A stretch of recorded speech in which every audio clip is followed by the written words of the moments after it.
co-living model solves a real need, but it's inherently limited because of scale issues. There are heavy costs every time because you need to put so much work around adding a new unit to your platform. Yes. You've got to go in, you've got to furnish it up, you've got to package it up, you've got to put money up front for the property and pay the landlord. And that's still the problem today. Or is there another way around this? It's still very much a problem today. And correct. There's an argument that it's getting harder. COVID is making things harder for co-living. It is. Yeah. And by the way, many co-living platforms, and I'd like to know if you thought about this, would make sign multi-year leases, and now they're screwed. Yeah. Very large platforms have raised a lot of money, have gone out to try to replicate what you had tried, and were very aggressive and over-leveraged themselves. Now they're desperate to fill their units because the vacancy rates are terrible, and they've targeted areas like Manhattan, San Francisco, areas where there is some flight. Yep. People are leaving, and this is a scary business to be in. It's probably going to leave a lot of investors shy, especially investors that have invested in these companies. Yeah. And then WeWork, what a debacle, right? Yeah. My view is that co-living is dead.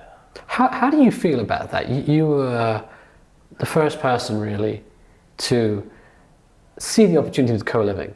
Yeah. And you're sitting here years later saying co-living is dead. Yeah. How does that feel? I mean, it doesn't, Is it personal? It's not personal. It's understanding a business model, right? And understanding the entire market mechanics behind it. It's not personal at all. I still think that there's an opportunity to build the Apple of housing. The Apple of housing. The Apple of housing. With respect to co-living? It could be co-living, it could not be co-living. I think the co-living model is very, very tough when you have this. The model is tough in and of itself. Yeah. It becomes even harder when you have a flight from big cities and you have essentially the opposite of density. The co-living model is built on density. I see. Marty, you recount your experience very objectively, right? And when you're in the midst of running a company and there are tough times, it drains you. Sure. How did you come to this point of awareness where it's not going to work, it's not going to scale? And how was it then? Because right now it seems like you've either gotten over it or either you were just unemotional throughout the process. You just looked at it as a business and you had to move on. No, I think it was definitely like a roller coaster when we were inside it. Even though I say that, I would like to see an Apple of housing. I would like to see that. I want to see that. I think that will exist at some point. The question is that going to happen now? Is there somebody that can come up with a model that can actually make that work? Because that was the original dream, right? That was what I was really excited about. It was this idea that you could make this housing product that people would just fall in love with. When you think about Maslow's hierarchy, what's the most important thing? It's where you live. And exactly. so shelter, yeah. I think but we've done very, very little to actually improve people's living experiences and their home and what's in it, and it's very messy.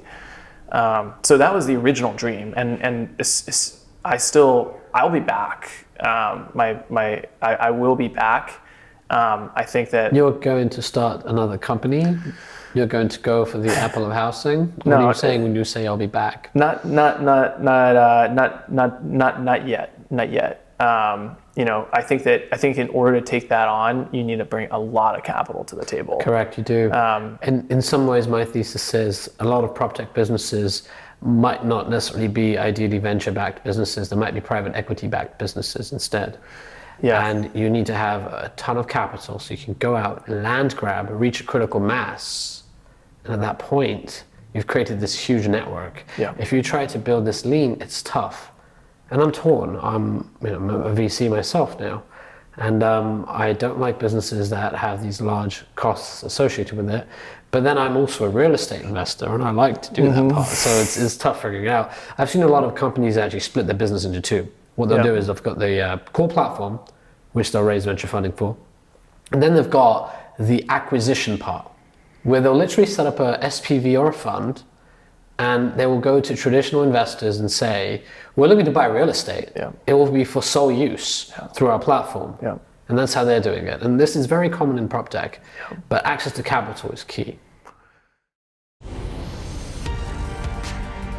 This is the PropTech VC Podcast. We give you unique insights into how innovative technologies are disrupting real estate.